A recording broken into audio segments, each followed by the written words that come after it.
Hey everybody, how we here with Coach Brad Waldrop of the Sylvania Rams, and welcome to the Sylvania Rams Football Show. Uh, Coach, we've been looking forward to this for quite some time, and thanks for joining us. I know it's a busy time of the year, and it's game week. Yeah, it's game week, and it'll be game week for about the next however long we can stay in this sucker. So, Let's go ahead and talk a little bit about last week. You took a trip out to Cedar Bluff. You played a Fayette County team or a Fayette team, won 21-14. Tell us a little bit about that game. Some of the players that stood out during that part of the jamboree. um, well, we played Fayetteville first first Oh, half. Fayetteville. I'm sorry. Um, Played starters for the first quarter. Um, we were up 21 at the end of the first quarter. Um, then played the JV kids in the rest of the game. Um, Offensive line, I thought they played pretty good. Obviously, they're learning a totally new system, something that they've never tried to do before. As far as the scheme goes, I thought they played fairly well. We didn't have just a multitude of blown assignments as a whole. You know, you don't ever know. You get in a game situation, you get um, people going just going in the wrong direction, and we didn't have a whole lot of that. So that was a plus. I thought they played really hard up front, come off the ball pretty good. So I was pretty well pleased with the offensive line play. Skill guys wise, as far as backs go, Seth Ledford plays one of our slots wing backs. Sammy Anderson plays for the other slot wing back, and then you got Travis Owens at the fullback. They all contributed, um, I would say fairly evenly. I try to spread the ball around a little bit. That's kind of the benefits of running a somewhat of a three back system. You're not just having to really grind that one guy in the ground, play after play after play. You can kind of spread it around a little bit. I mean, they don't really get a break on the plays they're not running it, because if they're not running it, they're blocking. But it seems to take just a little bit more of a toll on you when you're having to carry it every down versus, you know, it a little bit different when you're blocking one man instead of getting tackled by three or four. Right. But I thought all those guys played really well. Um, Obviously they're all trying to learn something totally new to them, and we tried to be fairly simple, um, to just try to get a good look at our our base plays, um, and try to execute those in a setting against somebody other than ourselves. Yeah, absolutely. You talking about not getting the ball or getting the rock all the time. It's a lot different. And we had a coach on here, Glencoe's coach on here the other night, and he was like, if you don't block, you don't get the rock. So he makes sure that all the skill people make sure they know that. So that's one of the emphasis for him, and I guess all coaches as well. Just because you're not getting the ball don't mean you don't have nothing to do. No, that's for sure. That's for sure. If you ain't getting the ball with us, you're just another. All you are is just I guess for lack of a better term, a glorified lineman. You just got on a skilled guy's number, and you ain't necessarily got your hand on the ground, but you're still doing that job. Not that there's anything in the world wrong with that. It's just what it is. Absolutely. So go on to game two. Cedar Bluff played the host there, defeated them 27-6. Um, anybody that stood out for you, and how was that game for you after basically playing, I guess, a half and taking a little bit of a break and then coming out kind of like a little bit after a halftime? So how did you perform? Let's say the second half there. Well, I thought the kids done a pretty good job. Like I said, we played the starters for the first quarter in the Fayetteville game, so they had been sitting. Um, they didn't play any in the second quarter, and then obviously we took a little bit of a halftime there, and then come back out. I thought they did a good job of getting their mind back, to basically, the start of a new game, um, not, not having a lapse in focus. I thought they done a good job. as far as the tale of the game, it was pretty much couldn't have been much different. Um, I played the starters for the first quarter. At the end of the first quarter, we were up 21. The O line again, you know, um, done a pretty good job. And very few blown assignments. Um, one, just to be honest with you, it was very similar to the first game. You know, we had a little different front as far as a look from Cedar Bluff versus what Fayetteville gave us. But the kids adjusted to that and done a good job of staying to the rules and not necessarily trying to block a particular person, and done a good job of doing what they were supposed to do. Thought they played pretty physical, and again, those skill guys contributed again. Um, I try not to talk about the quarterback none because he's mine. My middle boy Slater Waldrop is our quarterback. Um, he played fairly well in both games. He struggled a little bit in the passing game, but that's not kind of to be expected. No more than what we really work on it. Just to be honest with you, probably my fault there. But I did try to throw it a little bit, and we completed a ball or two. But there were some opportunities that we left there in the passing game that we've got to get a little bit better at. We're not going to throw it just a whole lot, but when we do throw it, we got to throw it and catch it. We definitely got to capitalize on those. And then, somebody gives us an opportunity. A lot of times, your big plays will come in your passing game because, you just run it, and they just keep creeping closer and closer and closer. And then a little play action in there, and you slip somebody behind them. You just, you got to hit those. You don't get that many opportunities at that. And so we just got to do a little bit better job of execution in the passing game. He ran the ball pretty well. He had a couple opportunities to pull it down, and he done a good job of running the offense. He's a pretty smart kid. Understands the game and understands the offense and how things are supposed to work. And, for the most part, he's done a really good job of learning everybody's role. So he's a kind of an extension of myself on the field.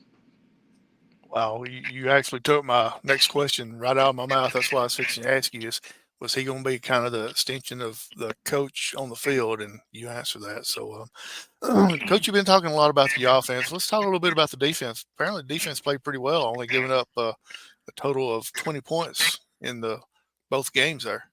Well, the ones, like I said, the starting defense didn't. I don't want to tell you a lie. But I don't think Cedar Bluff or Fayetteville had a first down against the ones in the first quarter. I don't think they had a first down. I thought overall we played pretty good. The kids played hard. Early in the game, especially against Fayetteville, we had some struggle getting lined up. Obviously not 100% sure what they were going to be in. We had tried to pretty much, cover the basics of everything. They give us this is what we'll do and all that. But may had a lot to do with, those first game jitters. We got a couple kids that have never started before. And we struggled a little bit early getting lined up. But when the ball was snapped, we still, kids played hard. They ran to the ball well. Didn't do the best job at tackling. But I think in both games, we wound up with a total of 6 missed tackles, which one's way too many. But I've obviously seen worse.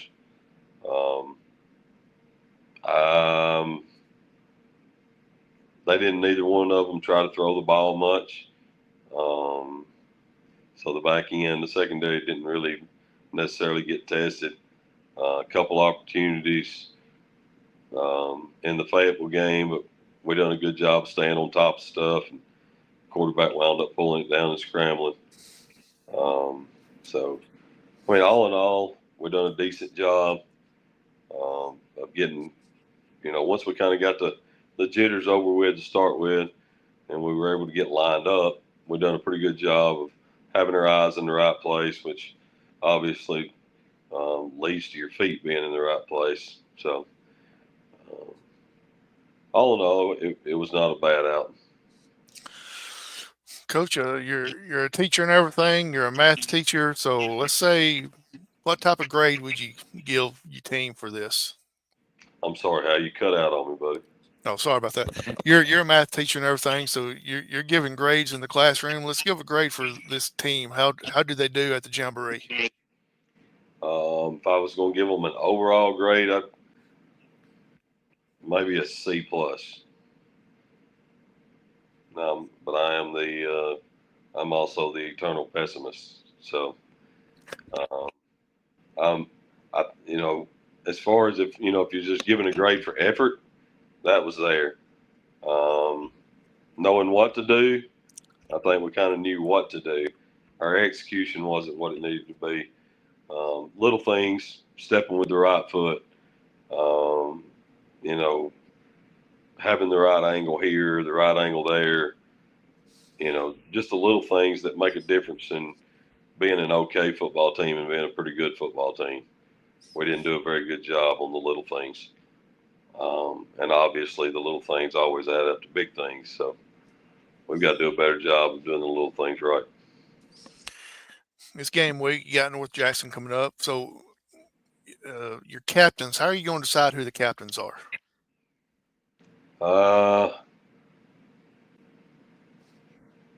I hadn't really thought about how, just to be honest with you.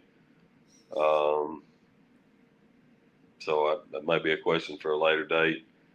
Um, I generally try to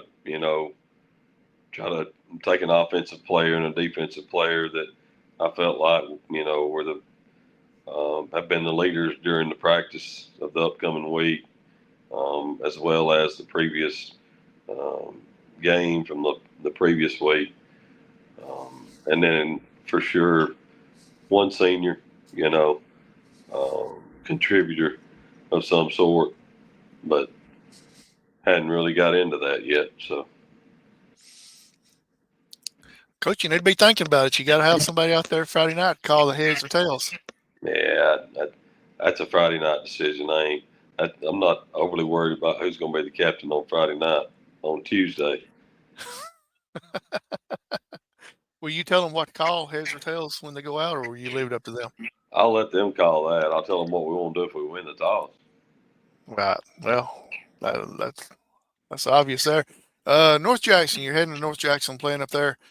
Uh, hey, do you know much about them? Did they play a jamboree? Was you able to watch them play, or do you know anything about them? Yeah, they played Cherokee County in the jamboree. Um, Obviously, Cherokee County is a very good football team. Um, we traded film on that, so I have been able to see them. Not real sure about their personnel. Um, Couple of situations I just can't, not sure of. Um, they they're pretty good. Um, they may be better than pretty good. It's you don't really never really know how good somebody is watching them on film. You kind of get an idea. Um, their front's pretty big. They do a pretty good job of blocking people. They come off the ball. They got some pretty good skill guys. Running back's a threat. Quarterback, he's a bigger kid. He can run it as well as throw it. They got a couple of receivers that are dangerous kids. Defensively, they fly to the ball. Um, the D line's really aggressive and physical. They got three linebackers that, uh, kind of like, just sick them, and they're out there, they're running, and they going.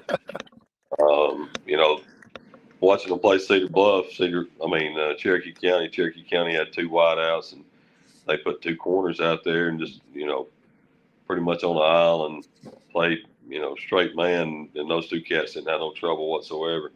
guarding those guys. So um, I think they're a very solid football team. I think they'll win a bunch of football games again this year. They going pound and ground, grind it out. They got some good RPO stuff, some play action stuff. They do a good job of trying to get their backs out of the backfield. Some things that can cause you trouble. I think they do a really good job. Um, as far as the coaching staff, though, I like what they do. They put pressure on you in different ways, and they definitely make you play, sound defensively. And yeah, I mean, I think they're a really good program, really good team. Got a good bunch of kids. Look like they play hard. And, that's really all you can ask for as a coach. Well, you're taking a fairly young team up there to North Jackson and going to be going against them defensively. Who who would you say is going to be your standout players on defense, and then also on your offensive side? I don't know if we've got standout players. That's not like one of my fortes. I'm not real big on picking people out of the crowd.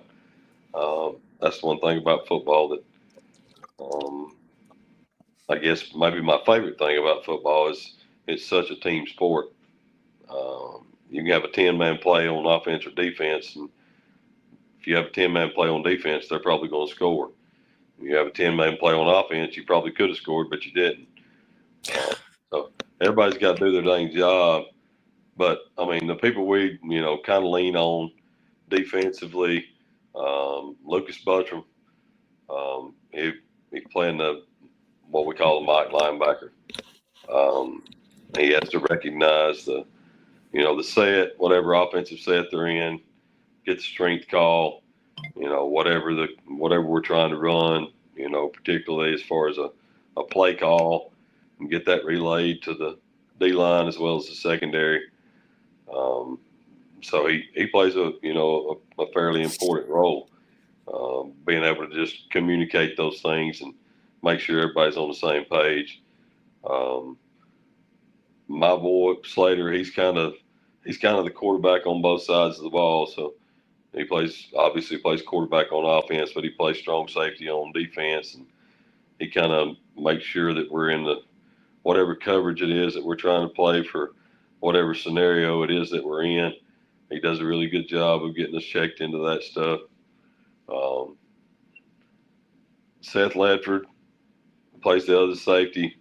It's kind of a hybrid type position.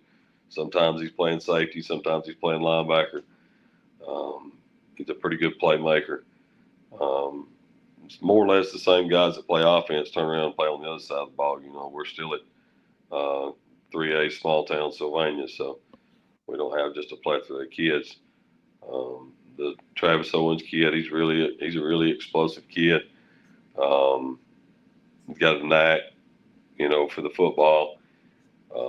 He just has a nose for it. He just always seems to find his way around the ball. D-line wise, we do have a little bit of rotation going there. So you got Stanton Doeg, plays DN. He starts at guard.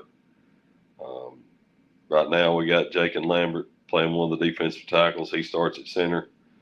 Noah White playing the other defensive tackle. He starts at tackle on offense.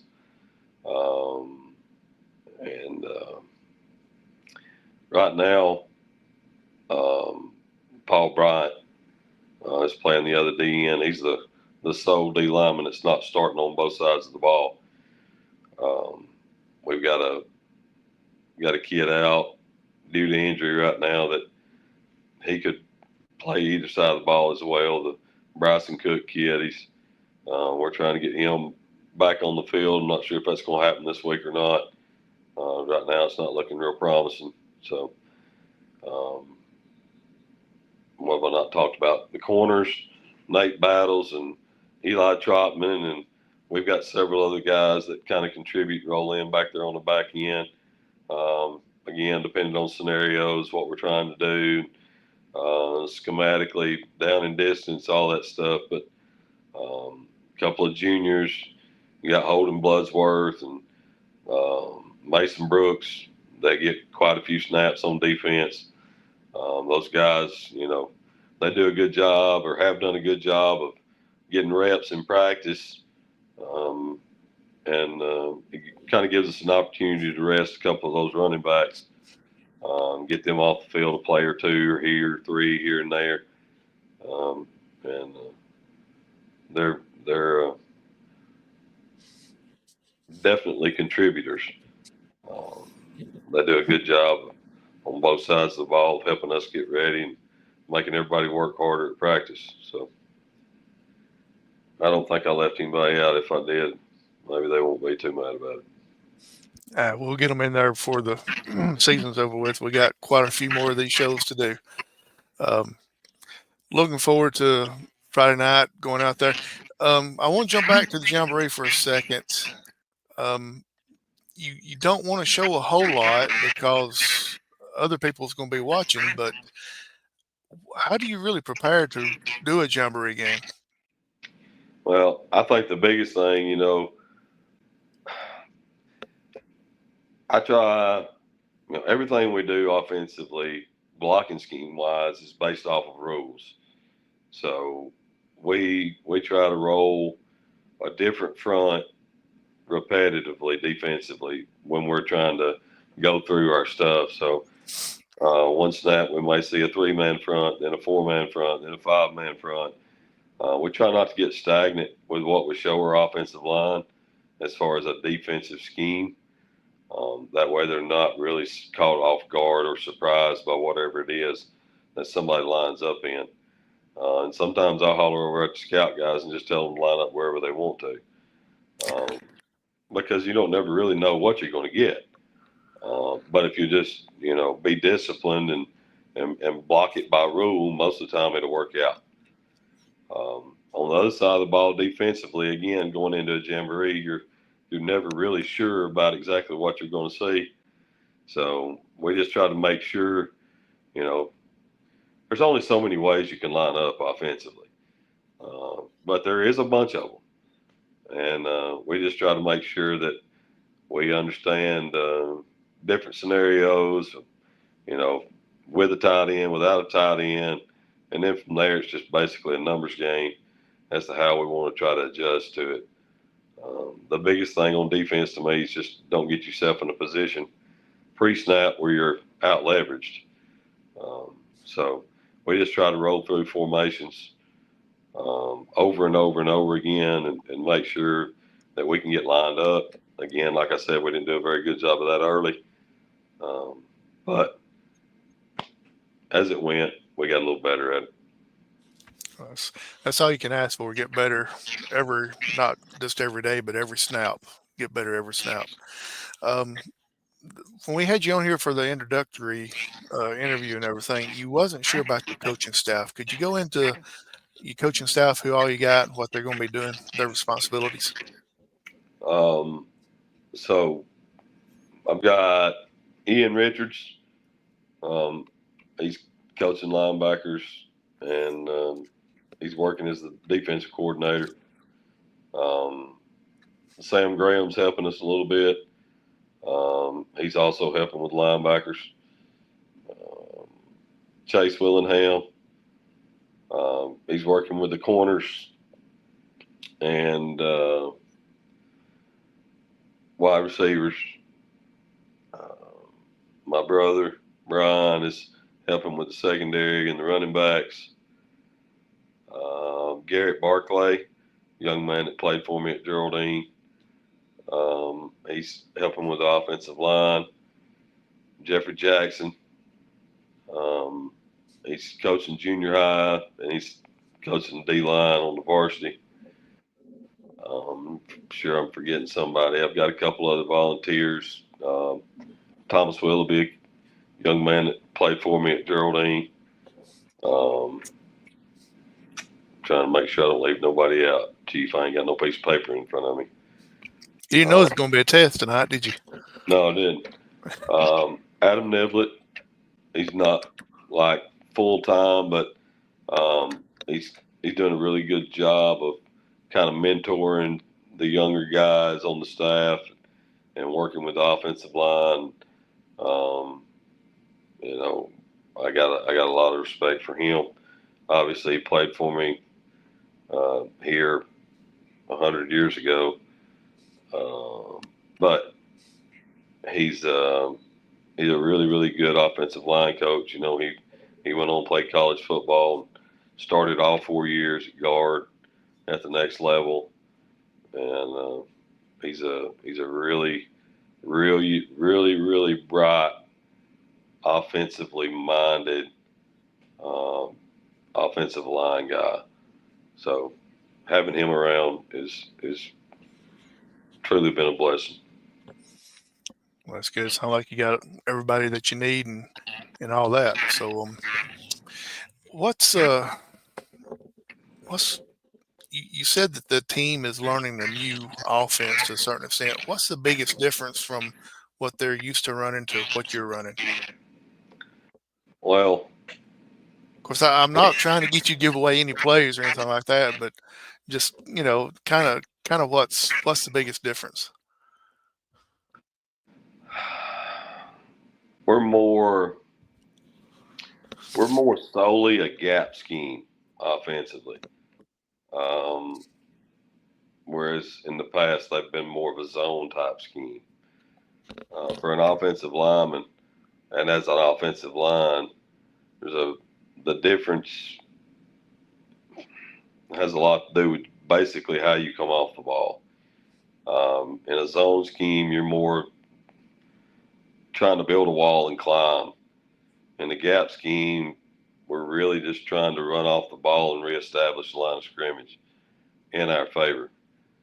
Um, so, not that it's 100% different, but in a sense, it is. I got you. So, I've spoke to a few coaches over many years, and the general consensus is, as your offensive line goes, your team goes. You can always kind of teach running backs to run to daylight, but that first step on the offensive line is make or break for everybody. There ain't no doubt about it. 99% of high school football games, or 99% of football games in general, will be won and lost up front. Um, so that's definitely been our main focus. Those guys that are up there, they offensive line guys starters right now. We got 3 10th graders starting on the offensive line. I think they've done a really good job as far as the effort that they put into it, trying to learn all the schemes and trying to learn all their rules. Um, we got 3 sophomores, 2 juniors, and then we're starting a sophomore at tight end. So those guys up front are pretty young, but like I said, they've worked their tails off, and they've got to a point where I feel like they're doing a pretty good job. I'm sure the emphasis during the offseason was the weight room. I know you played under Coach Benefield, and he's a big believer of the weight room, and which most coaches are now. And I saw at Wingfest you had a lot of players walk around with shirts on with the poundage or how many pounds that they're in and all that. So, are you pleased with the way the weight room worked out this summer? Well, I think the kids done a really good job. When I took it over, we obviously they've been in the weight room some, but obviously I changed a lot of things up, and they adapted, jumped right in, and just went to work. For the most part, the majority of these kids they're fairly strong kids. I mean, there's not, we're not breaking any records, but you know, um, I guess you would say serviceable. Not to belittle any of them or say what they're doing is insignificant, but um, I'm not saying we're the strongest bunch of kids in the world, because we're not, but we're definitely not the weakest bunch of kids in the world. They can hold their own if they had to. Well, that's what we're hoping for, anyways. Coach, we talked about the offense, talked about the defense, and one of the things that is huge in high school football is special teams. So I wasn't able to be at the jamboree. Was you able to look at any of your special teams? Well, the jamboree, all special teams were dead. Um, we did kick off and kick extra points, and we punted a couple times, which was kind of a fiasco. We had a snap over, or not necessarily over our head, but it was just way wide right one time. But it was just a good thing that it was dead. Our punter was able to kind of corral it up there and go ahead and get the punt off. But if they'd been rushing, I'm not sure that would ever happen. It's always kind of a danged if you do, danged if you don't scenario. And jamborees with special teams, you don't necessarily want to play them live because it's a, it's a, I don't know, scenario where you kind of feel like the risk of injury is a little bit higher. And I don't know that it is. You could get hurt stepping off the front porch. So, but, just traditionally, for some reason, we've done special teams pretty much dead in the jamboree. But, that's something that we are working on in practice. Connor Andrade, be a senior this time. Pretty much he does all of our kicking. I think he kicked 4 balls in the end zone in the jamboree on kickoff. So that's a pretty good percentage. But like I told him, that's not high enough percentage for me. I want them all in the end zone. Ain't nothing like knowing you're going to be starting there. They're going to be starting on their own 20 coming out. That's a game changer. Not to mention the fact that you ain't got to worry about them returning one, to flip the game in their favor. If you can kick that sucker in the end zone every time, it changes things. Yeah, absolutely. I know he works hard on his kicking, and I kind of helped him a little bit last year, not with his kicking or nothing, but just kind of help him warming up. I can't kick nothing, Coach. The only thing I like to do is eat. So if you got any players needing putting weight on, to send them my way. I can put the weight on them. I hear you, buddy. I'm right there with you. So I want to let you get off the hot seat a little bit now. Let's get to know Coach Waldrop just a little bit. A few questions I always ask some of these people and coaches, and we appreciate your time. We know it's a busy time, game week and everything. Um, let's talk about food, talking about all that. What's your favorite meal, or where's your favorite place you like to go eat? Oh, Lord, that's tough, G. My favorite food. I ain't picky. I didn't get this big on Iron Sunshine, but if I had to make a favorite, I'd just have to say, ain't nothing, beats a good steak and a baked potato. It's kind of if I was having to pick, that'd be my favorite meal. That or fried fish. I love a good fish fry. I guess probably my favorite place to eat. I'm pretty simple, plain. I like to go down to Cracker Barrel and sit down and eat. When you order that steak, how do you want it cooked? I want it medium. There you go. That's what I'm talking about, medium. What type of music do you enjoy listening to? I am kind of a music connoisseur. I like a little bit of everything. Christian worship music, bluegrass, gospel bluegrass, southern gospel. I listen to country music as long as it's kind of older country music, not none of this stuff they listen to now. I don't care nothing about none of that. Old classic rock. Some of that I grew up listening to. I'm not really all that picky at that either, Chief. I'm just not a very picky person. You speaking of picky, didn't you say you was gonna bring a guitar and pick a tune on here one No, night? I don't know about that now. I don't know about that. Maybe down the road. We'll see. That'd be good. That'll be cool. I know we're going to have some players on eventually, especially hopefully we get the seniors on. Don't know if we'll have them one by one or have a group of them on, but we plan on. Nothing's changed from The past years that we've done it, the only thing that's changed is the coach, and we're looking forward to having Coach Waldrop on all year long. Uh, Coach, if you will, we will have a show next week, talk about the North Jackson game, and then we'll take the next week off since you're on a bye next week, and then we'll come back before you take the road to who you got next, Holly Pond. Holly Pond. Before you go there, and have you on, kind of talk about what's going on, the preparation for Holly Pond, and all that, and kind of a recap from the North Jackson game as well. Sounds good. So we appreciate you coming on. I say Randy's on special assignment tonight, and I thought Phil was going to hop on, but I think he got busy with something else as well. So it's a busy time of year, especially if you're dealing with football stuff. And ain't no doubt, buddy. and I ain't got to explain it to you because I mentioned something a while ago about trying to make it a little bit shorter where you could get done and go home and eat, and you say you're a long ways from going home. I'm a long ways from leaving. Yes, sir. So, and something I do want to talk about later on, not tonight, but something maybe you can remind me, but you always tell me to remind you. But either way, maybe one of us can remember. But the new device or the new machine y'all got to line the field off, I'm curious about hearing about that. And I really want to come up there and see it. So whoever's lining the field off or operating that thing, let me know. I want to come up there and watch that thing work. We'll do it, buddy. So, Coach, we always end every show with allowing you to give shout outs to whoever you want to and as many as you want. Shout outs, huh? Shout outs. Be my first shout out I've ever done, Howie. Well, I don't know. Lord have mercy.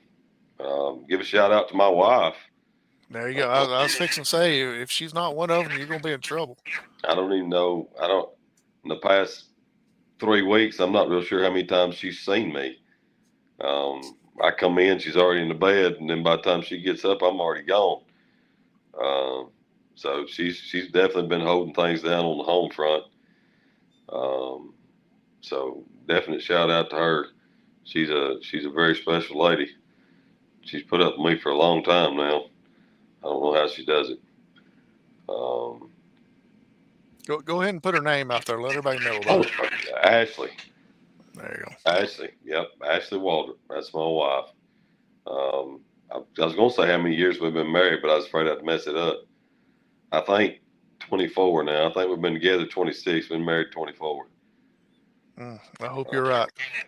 I do too. I rolled the dice right there. But I'm not real sure she can tell you either. So, but she may actually say eternity plus one. That's right. That's right. I give a shout out to all these guys that helped me coach. People don't understand. If you ain't never done it, you don't really have a clue at all the work that goes in, day out. The weekend hours that we spend watching film and breaking things down and analyzing practice and trying to plan for practice. And, there's a lot that goes into that thing. It's not just Friday night lights where you walk up there on the field. And that's the fun part. There's the fun part for the kids. It's not necessarily the fun part for me. But I appreciate all those guys and the time and effort that they put in. And putting up with me is not always the easiest thing. So, yeah, definitely shout out to them. I guess we'll save some more shout outs for later when I got some time to think about it, Chief. So that'll work. Coach, we appreciate your time. Looking forward to seeing you up at North Jackson. If you look over on your sideline or look to your left or right and see me standing out there, just overlook me because you never know where I may end up standing at. So, but if there's anything RiverCity-Media can do to help you out, fundraising real quick. Are y'all still selling the discount cards? We do still have some discount cards if anybody's interested. We just got just a plethora of them, but we got some. If somebody wants one, just let somebody know. If you got a way of contacting somebody at the quarterback club, give them a holler. I'll definitely make sure you get one. Right now, I think we started selling chances on the gun raffle. Oh, we can't say that word. Maybe it'll slip through. Bad, Coach Waldrop. No, it's all good. Pow raffles, what we Pow call Pow them. raffle. Yep. Sorry, buddy. No, it's all good. And we're selling chances on a half a beef and a freezer. So You know that's a new thing now. Everybody I've talked to, fundraising is selling a like $500 or $600 worth of meat in a freezer, and you get the freezer and the meat. that's right. That's That's that's right. stinking awesome, especially for a fat guy like myself. Hey, yeah, I don't know how often you go to the grocery store. Just walk back there and look and see what a pack of hamburger costs you.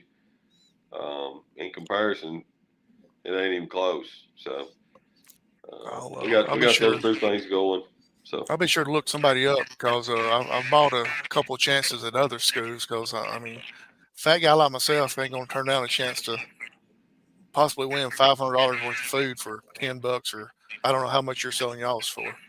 I ain't really sure either, Tommy. I think it's maybe 20. I think we're selling 1 for 20 or 6 for 100. Okay. I believe that's what we got them going at. I know it's different prices everywhere. That's right. So it still works out. But Coach, we appreciate your time. Best of luck come Friday night at North Jackson, and looking forward to seeing you a week from tonight. And best of luck. And like I said, if there's anything we can do, just let us know. Yeah, buddy, I sure do appreciate it. Hey, thank you for your time, and try to get everything done where you can get home, see that wife at least once before season's over with. It is what it is, buddy. Well, she's been used to it for 20 plus years. We'll just put it that number. That's right. So thanks for joining us. So I'm Howard Chaney along with Coach Waldrop. This is Sylvania Rams Football Show. Good night, everybody.